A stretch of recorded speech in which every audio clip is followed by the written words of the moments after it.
श्री स्वामी समर्थ. श्री गुरुचरित्रातील 1 ते 52 या प्रत्येक अध्यायातील फलश्रुती. अध्याय 1. नित्य गुरुचिंतनाने संपूर्ण जीवन मंगलमय होते. अध्याय 2.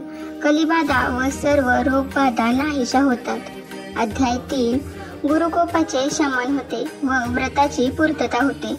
अध्याय 4. स्त्री छलनाचा दोष जातो व स्वहिताचे रक्षण होते. अध्याय 5. शारीरिक व्यंगे नष्ट होतात, ज्ञानाची प्राप्ती होते. अध्याय 6. दैवी कोप दूर होतो व विद्या प्राप्ती होते. अध्याय 7. पंचमहापापादी सर्व पातके नाहीशी होतात. अध्याय 8.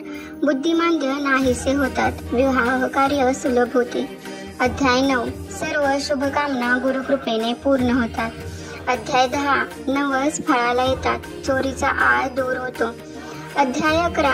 वाचदोष तसेच वेढ नाहीसे होते. अध्याय 12. संकटे, दैन्य, दारिद्र्य यांचे निवारण होते. अध्याय 13. सर्व प्रकारच्या पोटाच्या व्याधी नाहीशा होतात. अध्याय 14. प्राणघातक गंडांतरापासून स्वरक्षण लाभते. अध्याय 15. तीर्थयात्रांना सफलता प्राप्त होते. अध्याय 16. आदरणीयाची निंदा अपमान केल्याचा दोष दूर होतो. अध्याय 17. ज्ञान व गुरुकृपा यांचा लाभ होतो. अध्याय 18. संपत्तीचा लाभ होऊन दारिद्र्य नाहीसे होते. अध्याय 19. भाग्यवृद्धी होते, सद्गुरूंचा लाभ होतो, त्रिस्थळी यातर पुण्य लाभते. अध्याय 20. गुरुस्मरण करुनी मनी पूजा करी व गुरुचरणी तुझे पाप होईल धुनी, ब्रह्मा संबंध परिहरेल. अध्याय 21. मृत्यू भयापासून मुक्तता. अध्याय 22. वांझपण दूर होते, बाळंतिणीला चांगले दूध येते. अध्याय 23. पिशाचबाधा नष्ट होते, राजमान्यता प्राप्त होते. अध्याय 24. भ्रम व वैचारिक गोंधळ दूर होऊन मन शांती लाभते. अध्याय 25. अपात्र लोकांच्या संपर्कात त्यांचे दुष्परिणाम टळतात. अध्याय 26. शत्रू निष्भ्रम होऊन शरण होतात. अध्याय 27. गर्व नष्ट होऊन चित्त शुद्ध होते, विकारांचा छळ दोषांची निवृत्ती होते. अध्याय 28. वाईट कर्माचे दोष दूर होतात, सप्तत सापडतो. अध्याय 29. स्त्रीछल दोष वासना दोष दूर होऊन पावित्र्य लाभते. अध्याय 30. कुमारिकांना इच्छित पतीचा प्राप्ती होते, सौभाग्य वृद्धी होते. अध्याय 31. पतीवर येणारे वेगणे टळतात. अध्याय 32. वैधव्याचे दुःख टळते अथवा सुसह्य होते. अध्याय 33. वचनभंग व व्याभिचार दूर होऊन सद्गती लाभते. अध्याय 34. प्राण संकटाचे निवारण होऊन आयुष्य वृद्धी होते. अध्याय 35. हरवलेले नष्ट झालेले पुन्हा प्राप्त होते, तुटलेले संबंध जुळतात. अध्याय 36. चुकीच्या समजुती जाऊन अंतःकरण शुद्ध होते.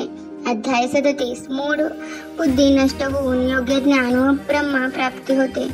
अध्याय 38. निंदा करणारे शरण येतात, अन्नपूर्णा नित्य प्रसन्न राहते.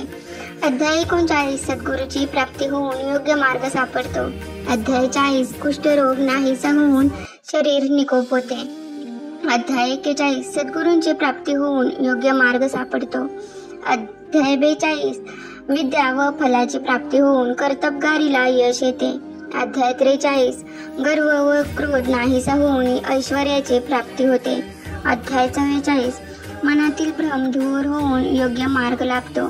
अध्याय 45. कुष्ठरोग नाहीसा होतो, गुरुनिष्ठ सफल होते, बुद्धी वाढते. अध्याय 46. चिंतांची स्थिरता लाभते, ज्ञानाची प्राप्ती होते. अध्याय 47. पक्षपाताचा दोष नाहीसा होऊन समत्व बुद्धी प्राप्त होते. अध्याय 48. गुरुनिष्ठास विपुल समृद्धी प्राप्त होते, विघ्ने टळतात. अध्याय 49. तीर्थक्षेत्राबद्दल आदर वाढतो, सर्व पापांचे समाधान होते. अध्याय 50. ग्रंथीरोग त्वचा रोग नष्ट होऊन शरीर सुख लाभते. अध्याय 51. सुख समृद्धी व अंतिम मोक्ष प्राप्ती होते. अध्याय 52. श्रद्धेला चांगली फळे येतात व संपूर्ण ग्रंथ वाचनाचे फळ मिळते. धन्यवाद.